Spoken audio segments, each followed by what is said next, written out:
Hey, everybody. So, still reading Lewis and Clark. I'm on chapter 7. Chapter 7's title is Winter Camp. As the explorers continued up the Missouri, each day brought signs of the changing season. The grassy plains turned a golden yellow. Overhead, great flocks of geese and mallard traveled south. Days were shorter, nights longer. The expedition was nearing the present border of South Dakota and North Dakota. The party passed the remains of villages that had once been occupied by the Arikera. I'm not sure if I'm pronouncing that right. It's spelled Arikara. Arikera? Arikera? I don't know. Maybe you guys can look it up and tell me. A once powerful Native American nation, the Arikera had been all but wiped out by smallpox. The deadly disease had spread from one person to another. Those Arikera who had survived had often been attacked by the Teton Sioux. The Arikera were farmers. They raised beans, squash, pumpkins, and tomato. They also hunted buffalo. After their troubled encounters with the Teton Sioux, the captains were nervous about meeting the Arikera, but there was no need for anxiety. The Arikera warmly welcomed the explorers. The explorers spent several days among the tribe. In their first formal meeting with Arikera leaders, Lewis delivered his usual speech.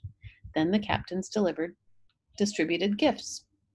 The chiefs listened to Lewis's speech without complaint and seemed pleased with their gifts, but what really excited them was Clark's slave, York. The Arikera had never seen a black person before.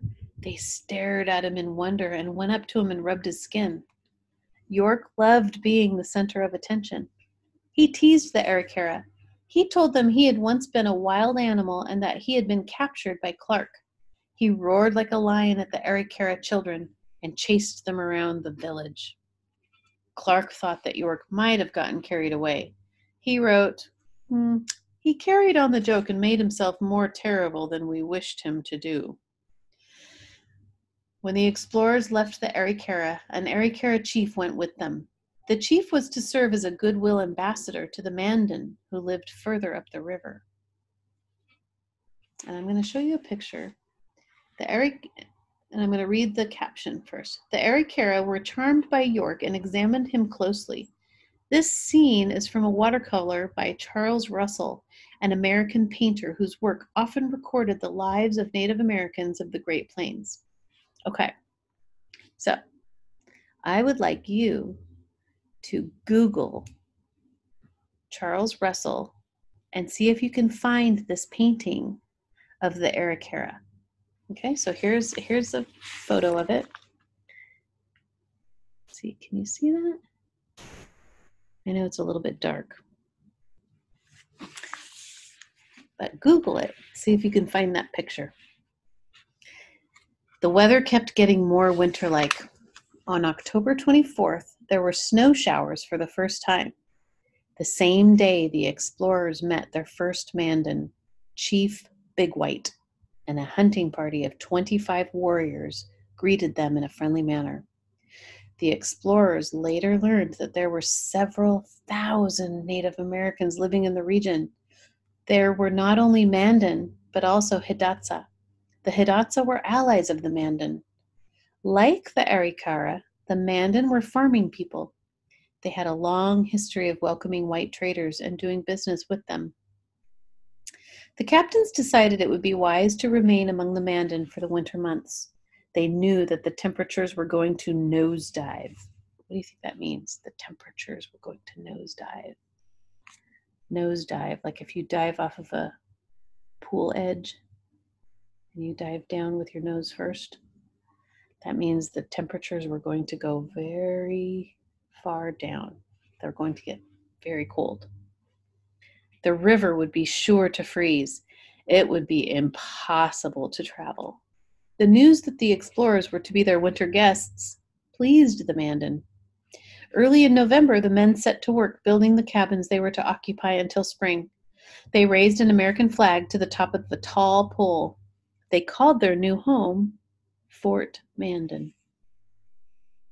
It was bitterly cold that fall and winter. It was much colder than the men had ever experienced. So if any of you have ever been in the Dakotas during winter, you know that it's very cold there. Very, very cold. Lots of snow. On one occasion, a hunting party was successful in killing a buffalo, but they had to leave the animal where it fell and hurry back to the fort to warm themselves. One mid-December day, their thermometer read 45 degrees below zero. That's negative 45 degrees. Here's a picture, and I'm going to read the caption, then I'll keep going. Mandan women pull their round, basin-shaped bull boats made of buffalo hide stretched over a wooden frame. In the background, there is a Mandan village. This illustration is from a painting by Swiss-born artist Karl Bodmer, who traveled up the Missouri River in 1833. So now I'm going to show you a picture. So the boats are round. Let's see if you can you see that? I know it's tricky. But if you Google Mandan Village and Karl Bodmer, you can see it, and it will probably be in color. So go try to do that. The extreme cold did not stop Lewis and Clark from operating Fort Mandan as if it were in a battle zone. There were frequent drills and daily inspections of weapons. Guards were posted day and night. The captains were not fearful of the Mandan, but the Teton Sioux were not a great distance away. It was always possible that they might stage a raid. While the captains remained suspicious of the Sioux, they were always on the best of terms with the Mandan. Often, the captains and their men were guests in the homes of the Native Americans. The Mandan were smart and experienced traders. Their villages were central marketplaces for the region. A number of white traders lived among the Native Americans.